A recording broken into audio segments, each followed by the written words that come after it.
everybody, it's Dennis O'Brien here with Susan Johnson and Matt Rupar on Let's Talk About It. And we are really pleased tonight to host the mayor of Hartford, Connecticut, Luke Bronin. Luke was just here a few days ago marching in the Boombox Parade, and he helped Wayne Norman put his hat back on when Wayne's hat fell to the ground. So Wayne wanted me to mention that on the air, Luke, and he says, thank you.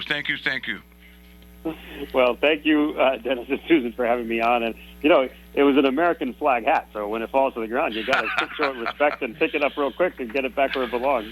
Well, we appreciate that you came out to the Boombox Parade, and we're certainly very happy to have you here on this show, Luke, Mayor Bronin, and we're just very, very excited to have you talk a little bit about some of the things that you did before you became the mayor and what led to you becoming the mayor. Well, I appreciate you having me on, and I've been looking forward to it. And I had a blast at the parade. It was for that brief moment when it wasn't a torrential downpour that day. It was a beautiful thing. Well, as we always say, Wayno keeps control of the weather, and he did it again. Yeah, we were very lucky. We caught it just right, and it was a great parade. A lot of great people in the parade, a lot of great people in the audience, and it's always a big hit. And Luke, it was great for you to come out from Hartford to march in the parade. And you're no stranger to these parts. We've had you out here many times. Any event, I just want you to give a little brief. I could do it, but I'd rather have you do it because you're more familiar with it. But how about a brief biographical sketch of Luke Bronin? Sure. Well, I'll go backwards, I guess. So I've been mayor. It'll be 8 years in December, which that's what the calendar says, although it feels like 20. Before that, I was working as then Governor Malloy's chief legal counsel, so his general counsel. I did that for a couple of years. And before that, I spent 4 years down in the federal government at the Treasury Department during the first Obama term, President Obama's first term from 2009 to 13. And I was working in the wake of the financial crisis, worked on the Wall Street Reform Act, the Dodd-Frank Act, and a whole bunch of other stuff. Then I had a deployment in the middle of that because I was a Navy reservist, and I spent some time over in Afghanistan and then came back to a different part of the Treasury where I ran an office that was responsible for counter-terrorist financing and anti-money laundering, sort of all the international illicit finance stuff in our sanctions programs. And that was fascinating work. I loved it. It was a great team and time to be doing it. But it was really hard on the home front. We had 2 little kids that I was traveling all the time. So that's when we decided to come back up to Connecticut, and I started working for Malloy. And in the 2 years at the governor's office, Susan, we got to work together on a bunch of stuff. But, that's right. We did a lot of good work on common sense gun laws, on environmental protection, open space protection, on combating veterans homelessness, which was something that I felt really strongly about, and a whole bunch of other stuff. So I felt really lucky to have done all of that, federal and state. But there's something just unique and special from my standpoint about working at the local level, the municipal level. You're face to face with your work. You confront your failures and your successes every day in a way that kind of pushes you to do your best, and I've loved that. Well, that's a quick sketch. You've done amazing work wherever you are, whether it's with the governor, that I was familiar with your work there, and I didn't realize your background about working with the federal government and that you were in the Navy as well. So that's all amazing work, and of course, understanding all those financial aspects has been I'm sure, very, very helpful to you in analyzing where we are now in the state of Connecticut. Yeah, we also know, Luke, that you're a musician, a singer, and a composer. And if we had you, and next time you come out here, we're going to have you bring your guitar and sing us a song. Oh, you're going to have to give me some time to remember how to do it in that case. Come on, we wouldn't spring it on you. We've got to rehearse. That was another that was another lifetime. I did used to play a lot, and I miss it, and I should be doing more of it. Who knows? Maybe come January, I'll get back in the habit the way I should. Okay, so Hartford is a city that's near and dear to me personally. I grew up in the shadow of Hartford in the northern part of New Britain, and I spent an awful lot of time in Hartford as a kid playing basketball, especially at Southwest Boys Club in tournaments and also at Keeney Park. And I also worked in the Hartford Post Office during the years I was at the UConn Law School back in the early 70s.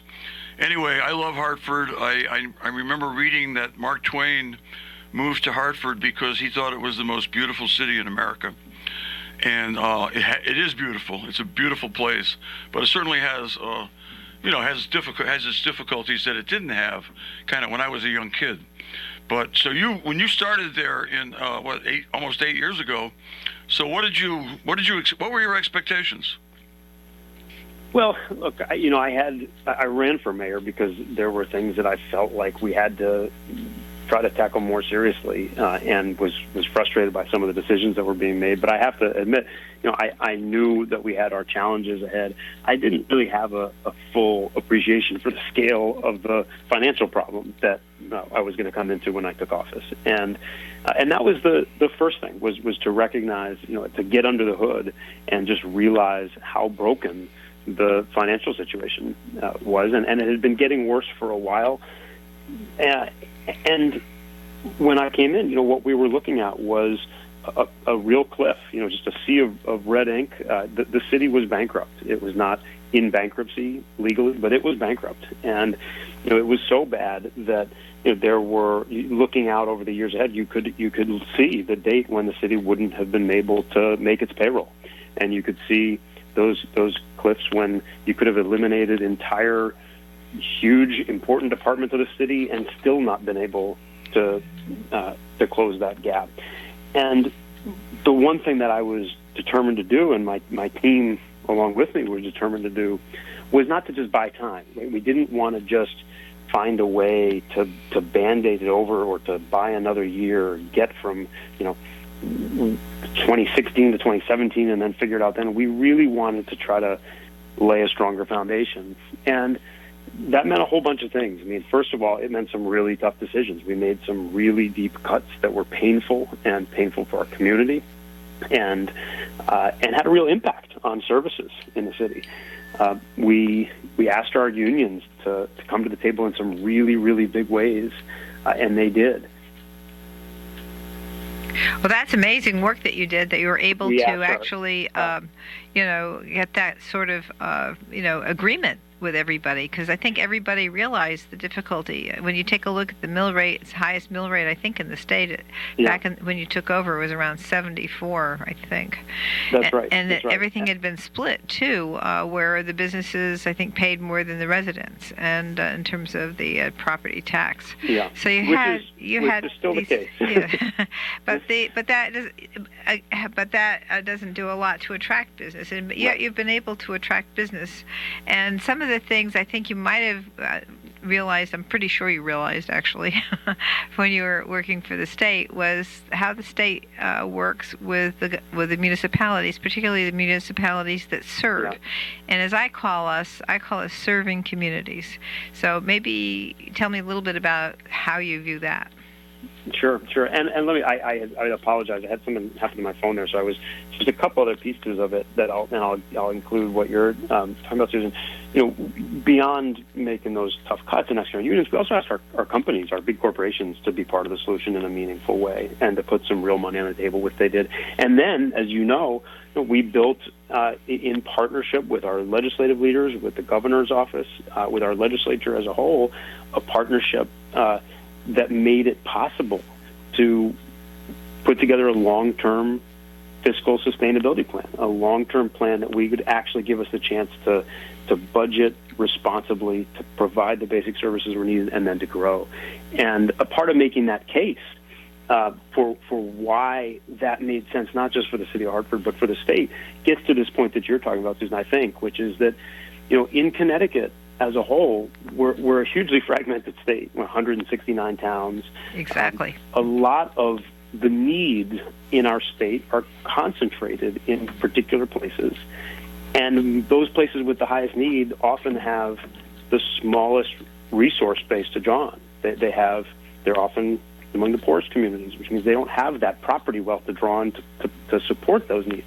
And at the same time, they provide enormously important services for the state as a whole or for the region as a whole, right? Whether it's hospitals or educational institutions or social service providers or state government property institutions, all of that stuff that serves as a resource for a whole region, but doesn't contribute to the economic base and the tax base.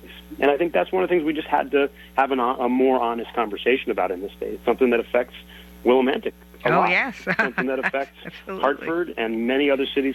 But I think I love this conversation, that you and I often have, because I think sometimes people perceive it as a problem that's only for the biggest cities in Connecticut, and that's not the case. There's just some really profound differences and disparities among communities, and we've got a property tax system that sometimes makes that worse, not better. Exactly, and I'm so thrilled to have you talk about that, because I know that you've worked hard, and I just want to have Dennis talk a little bit about what he did, because Senator Looney was finally able to create the 3-tiered payment in lieu of taxes system, and Dennis had worked with you and with a number of the Hartford, New Haven, Bridgeport, Waterbury, some of the bigger places, because they host the state, they host the nonprofits, they host the hospitals that provide these services, and to not be able to get the regular payment in lieu of taxes that we are supposed to have,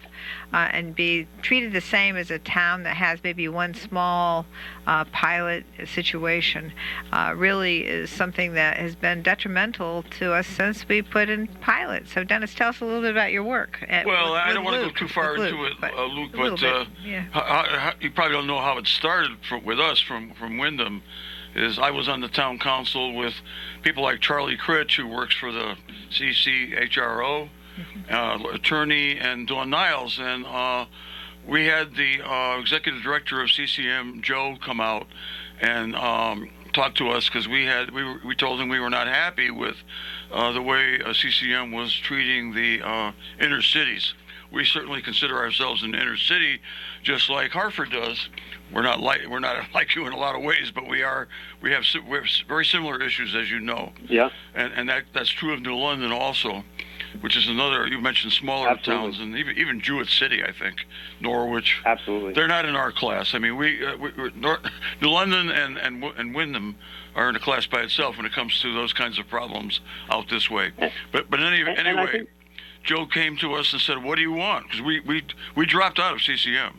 We didn't think we were getting enough attention. And what I've always wanted, and I tried to get it through when Ed Marcus was the chairman of the state chairman of the Democratic Party, would be a group of people from inner cities all over the state, big ones, small ones, people who had inner city problems, meeting on a regular basis and addressing problems that we have in common.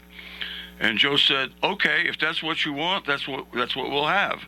And we got back. We were the only town that was not in CCM. We had dropped out, and that's how those meetings got started. And I really missed that, because I'm not on the town council anymore, and I was designated by the then mayor to represent us, probably because I said the most about it during our meetings, a lot more than anybody else actually. And I really enjoyed working with you and with Mayor Elliker and all the other mayors, and even Matt Hart, who came, and he was from West Hartford at the time. Matt and I worked together for 14 years in Mansfield, and he's now with Krog, of course, and he was there, and we had a great group, and out of our first few meetings came the proposal that Marty Looney put forward to increase pilot fund. It had the effect of increasing pilot funding to cities like New Haven and Hartford, and Bridgeport and Waterbury, and New Britain, and smaller cities like our own. I am so grateful for the work that you did to help build that coalition, because it was really important. And as you know, people had been trying and arguing and trying to make the case for changing that pilot formula and more fully funding it for a long time without a lot of progress. And I think it was that coalition that finally moved the needle with Senator Looney's leadership, but with that coalition helping to make the case. And that was really important. And I think that one of the important parts of it was changing that perception of it, that it wasn't just about the Bridgeports and the Hartfords and the New Havens, that it was, as you said, it was also about the New Londons and the Wyndhams and the East Hartfords and the New Britons and many others.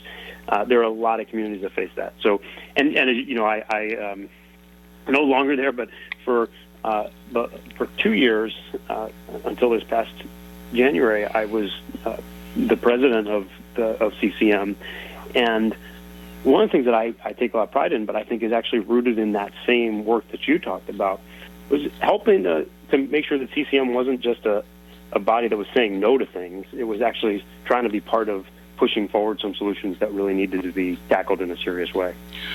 Well, you know, the cities that we talked about, the big ones and the small ones, we may have a large percentage of the population of the state put together, but in terms of numbers, with all the other towns, all 169, we're a minority, and we need special attention from, you know, our major advocacy group, CCM, and I think that that started to happen, and that was a great way to get us off the ground doing that pilot project. And of course, as you implied, at least, it wouldn't have happened without Senator Looney, no question. Yeah, for sure, absolutely. It was a stroke of genius to create that 3-tiered system. I thought, wow, right. Here we are, and they going according to the incomes of the population and the resources, and how much they support the region and the state with respect to non-taxable pilot programs, and so that was a great way to frame everything. And I was just thrilled when I saw that come out. I go, yes. Yeah, I couldn't agree more. I thought it was a really well designed, really important, and long overdue. And of course, you know, it doesn't mean the battle's done either. No. It's, you know, we still got a long way to go before there's, you know, full recognition of the role that communities like the ones we're talking about play.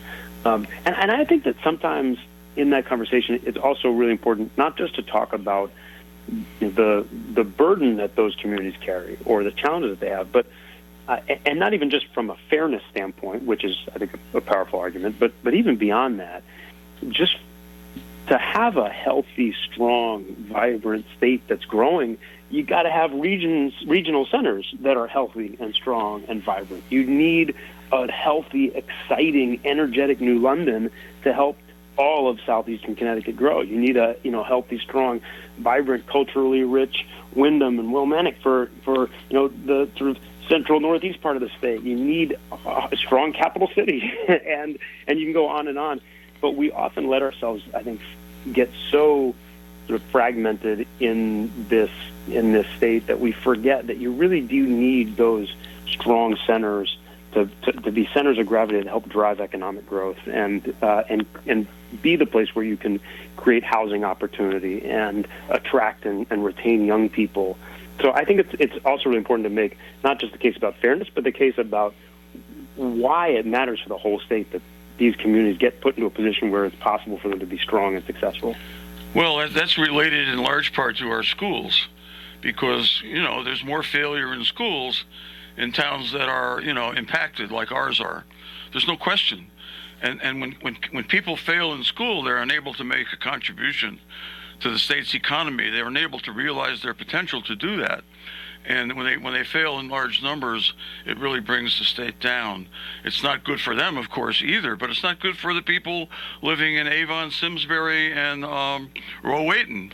I mean, it is really important that we're all in this together, and I think it's important for us living in the cities and being very familiar with the cities to make the point to the legislators from who are not representing those cities that we're all in it together, and how well we do is going to have a relationship to how well you do. Well, you know, I want to add something to that, because a lot of the legislators that are not in the urban settings that we just mentioned somehow believe that we get more money, when in fact on a per pupil basis we've been getting less since Lowell Weicker was the governor. And by the way, he was a wonderful governor and a great U.S. senator, but because of the failure of the legislature to make adjustments after he was governor, we put ourselves in a situation where the education cost-sharing grant wasn't updated until 2017, after he left the governorship in 1994, 92. Anyway, so we finally now this time we have finally actually made sure that every single community is equalized with respect to the education cost sharing grant. Of course, we need more than that. We need to also, and we're going to go for a message break to let our sponsors help us out with the show. But we need to talk a little bit more about some of the other things that can be done to help Connecticut really grow the economy. We'll be right back after these messages. This is Susan Johnson with Dennis O'Brien and our wonderful guest this afternoon, Mayor Luke Bronin. Welcome back, everyone. This is Susan Johnson. I'm here with my co-host, Dennis O'Brien, and our very special guest this evening, Mayor Luke Bronin, the mayor of Hartford, Connecticut. And we're just having such a great chat about all the things that Luke Bronin has done as mayor, and all the things perhaps that we're going to be looking at in his last 6 months in service as mayor of Hartford. So why don't we talk a little bit about that vision that you have? Sure. I always love talking about Hartford. We've got a lot of work underway, and people keep asking me, you just feel like you're slowing down with 6 months left, and I feel like right now we're moving faster than pretty much any other time in the last 8 years, because there's so much stuff that we want to try to get done before the clock runs out. And that includes a lot of economic development work. We've worked really hard to try to get investment coming back into the city to go after neighborhood economic development projects that the city and communities have wanted for a long, long time, but just hadn't been able to get done and get some of those done. And then we really have to reposition and reimagine what our downtown looks like, because for many, many years, Hartford's downtown was kind of like a downtown office park, and it was quiet after 5 and on weekends. And so even before the pandemic, we were working really hard to make it a neighborhood and build lots of residential units that would change the way it feels. And we made some good progress there, but of course the pandemic was a huge gut punch and just sucked so much energy and so many people out because people weren't in those office buildings anymore. And so that means we've had to accelerate that work even more and really try to push forward on that residential development. So there's about a dozen projects that we're working really hard on that I may not get to do the ribbon cuttings on, but some of them I might get to do the groundbreakings on, and some of them may just get far enough down the field that that they got a shot to score, and that's the real focus right now. And then of course there's so much other work that isn't what you see as you drive through the city, but I think is equally important. Things like trying to continue to strengthen our youth service corps that we built, which has helped to give thousands of kids their first paid job and connection to mentorship and skill building and support, and things like our reentry welcome center to try to make sure that people who are coming back into our community actually get the chance to build a life that is better for themselves, but also for the whole city, and makes for a safer, stronger city. So, there's just so much work underway that we're trying to keep pushing on. And some of it is trying to go after goals that we want, and some of it is just battling back against challenges. We talked a little bit about education. We talked, but we haven't talked much about the pandemic, but like a lot of places, we really saw kids disengage after that pandemic, and we're working hard to try to get them re-engaged and in school and in activities in general. So there's a lot of work to do, and we're going to run through the finish line. Yes. So I think that maybe some of the things we did this last legislative session will help. Certainly the increase in the education cost-sharing grant should help bring in more funds to make the classroom sizes smaller and create more opportunity for the students in all of our areas that have been so underfunded for so long. And so I'm just wondering, I know that you're the town and the school is separate, but I just was wondering, what do you think the impact of that will be? Well, I think that legislation this year was incredibly important. You talked about the fact that a lot of communities had not seen that ECS equalization for a long time, but beyond that, you just hadn't seen that formula anywhere near fully funded. And there was a really strong group of legislators that you were a part of that worked hard to push that this year, and didn't get everything that we all wanted, but got a lot and made some really important progress. And Look, I think to some extent that will allow us to make investments that have needed to be made. I hope in things that things like smaller class sizes in some places, maybe additional counselors and other types of support that are more and more necessary. And then, I think it's important to say, though, that it also for some districts just helps them keep pace because costs are going up. Right. And that's right. And teachers deserve raises, but that imposes enormous costs on districts, and you want to make sure that we're paying teachers what they deserve. So I think, a bill like that, which is so hard fought for and so hard won and so important, I hope it'll allow us to do more than we've done before, but it also means that for some communities, they're at least going to be able to keep doing what they were doing when there was a real risk that they wouldn't. That's right. Yeah, that's an excellent point. And it's going back to the town, though, and the city, rather. The things that you're doing, like the youth services. How? Tell us a little bit about that program. That sounded very, very interesting. Yeah, that's one of the things that's closest to my heart. We've done a lot of we try to get the baseball stadium back on the rails and get the budget back on track and all that. But if you ask me the thing that's probably closest to my heart over the last 8 years, it's the Youth Service Corps, and that's something that we built from scratch. We didn't have any public money to use for it at the time, so we raised private dollars, and the vision was to build a way to help reach the young people between the ages of 16 and 24 who were most off track, the kids who were most disengaged and disconnected. Those young people who had dropped out of school or had finished high school or maybe gotten a GED but were not not pursuing more education, didn't have a job, and beyond that, we wanted to reach those kids who we knew had faced enormous obstacles. So it's not first come, first serve. It's by referral only. And a huge number of the kids in the Youth Service Corps are kids who have faced challenges that most kids can't really imagine, right? They've been under DCF supervision or in the foster system. They've been homeless or housing insecure. They've been justice involved.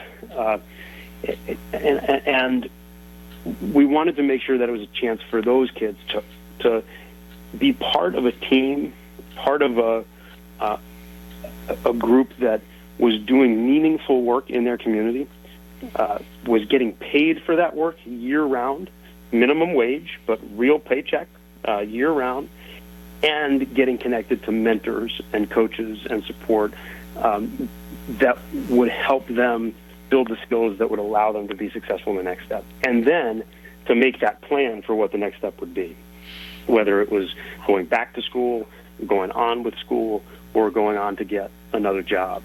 And since we started it, we've had about 2,000 young people in Hartford who have been part of the Youth Service Corps. And if you think about that, we're a small city by national standards, right? We're 125,000 people. So we're talking about, 1.5% of our city has been a part of that Youth Service Corps and has gotten the chance to earn that paycheck, get that sense of pride, be part of that team, get connected to support and resources. And we want to see that grow even further. So that's something that I really think I'd love to see that model grow and be replicated around the state. Last year we were able to get some funding into the state budget, not just for Hartford, but to try to help fund some pilot programs like it around the state. And actually Stamford started one using some of that pilot funding. But that's something I think is really important because the kids in this Youth Service Corps, they're just as talented and smart and capable as kids anywhere, and they've been through a lot. And I don't think there's anything for me that makes me prouder than seeing a young person who's gone into that Youth Service Corps and then gone on whether for more education or got that job and is doing well. And, I just love to see us do more of that. I love that. And I just wanted to add one little thing and to that whole, especially the children who are in the foster care, because they can go on to college from foster care, and if they have the right a chance with these support and having a group to be with that maybe shares a lot of the similar problems. This is a way to get them moving through and getting them onto some sort of educational opportunity. And now, of course, we have the free community college as well. So those combinations of things will really help. So this is a great step that you've created for people in those very difficult circumstances. So that is great work. Yeah, I agree completely, Luke. I working with kids is so important. Kids that maybe have had a lot of difficulties, but have surmounted most of them, but are still, they don't have that kind of self-confidence they need to really develop their incredible skills. Because you're right, these kids are just as smart and just as capable as kids anywhere. They just have had it. They haven't had the fortune, the good fortune to have an easier milieu to operate in, and it's one of the reasons why I've spent years and years and years and years working with kids in Little League, especially with girls, trying to get girls to play ball, softball, building self-confidence. It's incredible how some of these kids grow. Some of them are not the greatest athletes, but they learn to play a team sport. They learn how, like in baseball or softball, how it's okay to fail. Don't let your failures take you out of the game. Just get that bat, get right up there and get a hit the next time. And that is such a great lesson. And in the kind of program you're talking about is, wow, that brought a smile to my face. That is so important because, as you know, it's trite to say it, but the kids are our future. And we've really got to work with the kids. And sometimes you have to do it in a milieu that's away from school. Doesn't it? You can learn a lot outside of school too. And you learn everywhere. You learn from your friends. You learn from your parents. You learn on the street, but it's being involved in a structured program like that is going to turn the lives of lots of these kids around, and they're going to become very productive citizens, and they're going to have much greater and happier lives. That's wonderful. Well, we sure hope it does, and I couldn't agree with you more about the lessons that you can learn, and I also love, for a lot of these young people who are in youth service corps, the ability to bring home that paycheck, $15 an hour, and bring it home and be a contributor, even to their family in a meaningful way. That in itself is a game changer. And hopefully it means when they go apply for that next job, they can show that work experience also, which helps them get it. So we believe in it. That's great. And so when you're talking about jobs, the economic expansion that you're doing in Hartford, bringing more businesses to Hartford, these kinds of things are very, very instrumental in terms of making the population have hope and access to different types of jobs and making them seek different types of educational opportunities. What kinds of things can you tell us about those business opportunities that have been developing? Well, look, I think, first of all, we've got to acknowledge that the pandemic slowed that down too, right? Yes. I mean, we really had begun to make some really good progress in getting employers to move into the city, not out. And even during the pandemic, we saw some of that, but it definitely slowed us down. And the way that a lot of employers, are thinking about remote work versus in person, that's been a hard hit for us. But at the same time, not just in Hartford, but around the state, we're at a period where there are a lot of jobs open and available. And the real challenge is to make sure that we're preparing people for those jobs.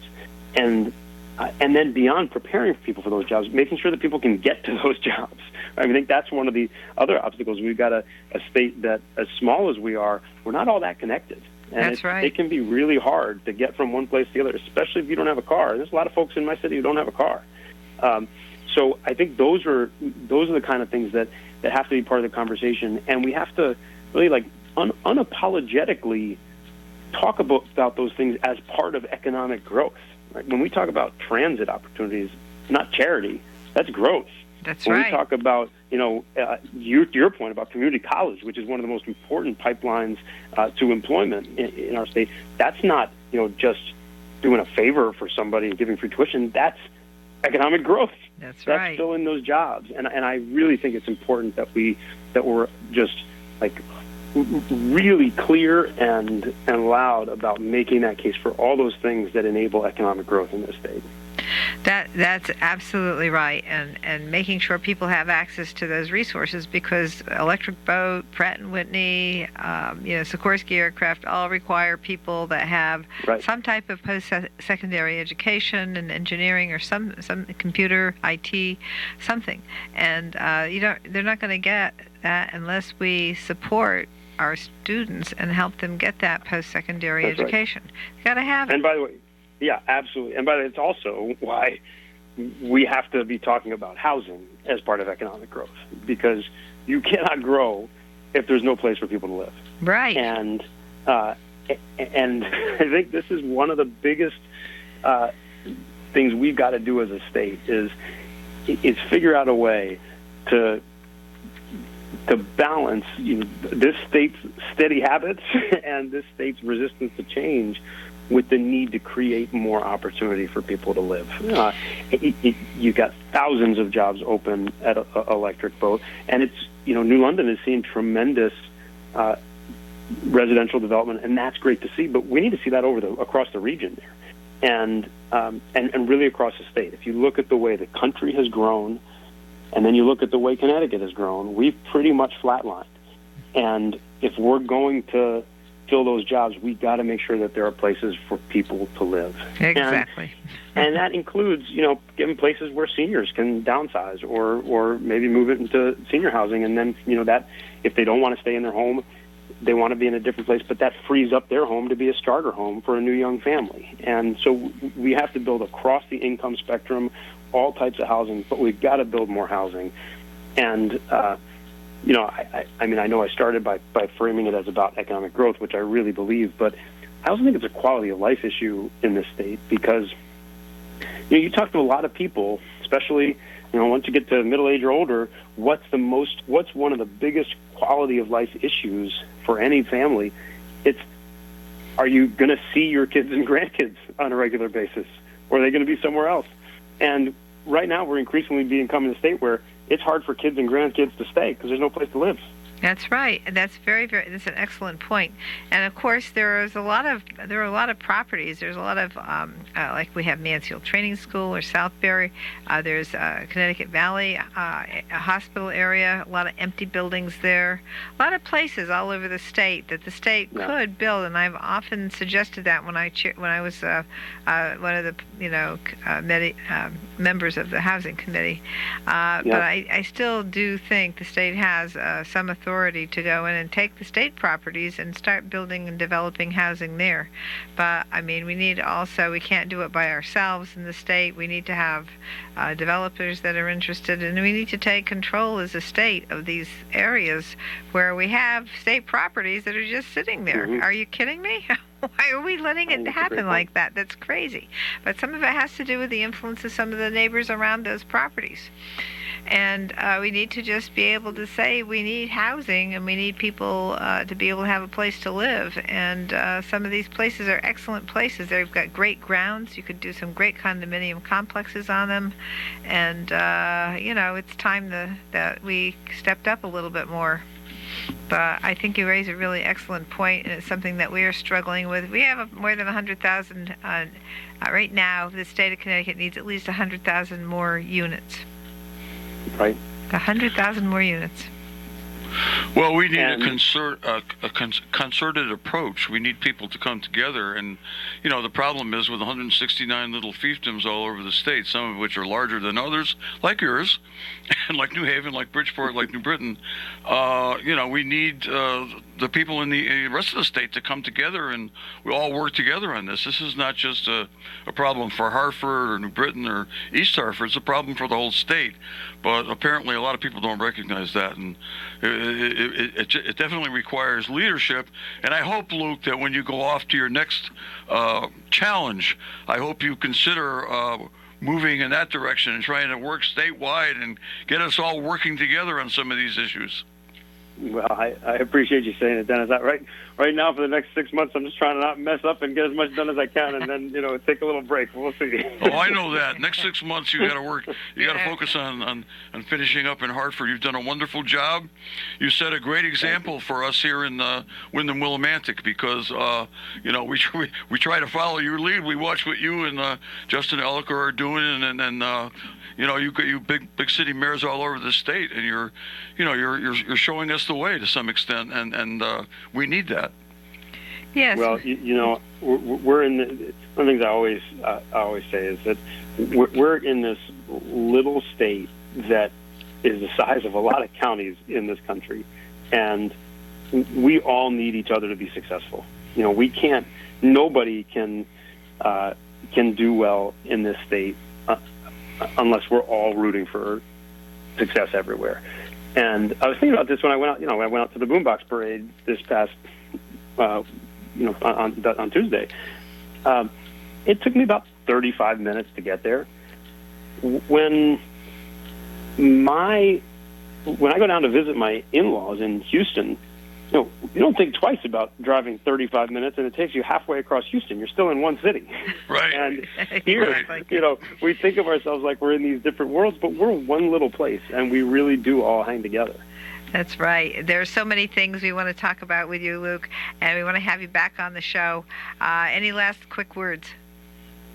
No, I just really appreciate the chance to come on. I had a blast out there on Tuesday, and I look forward to coming out again soon. And, we're doing this one by phone, but I look forward to getting out there and being with you in the studio sometime. But I just wanted to thank you both for having me on, but also for the work that you've done that has made a difference for the whole state. And I'm really, really thankful for that and for our friendship. Thank you, Luke, for taking the time for your busy schedule to be on. Let's talk about it. And folks, thanks for listening, and we will be back next week with another fabulous show. Have a great week, everybody.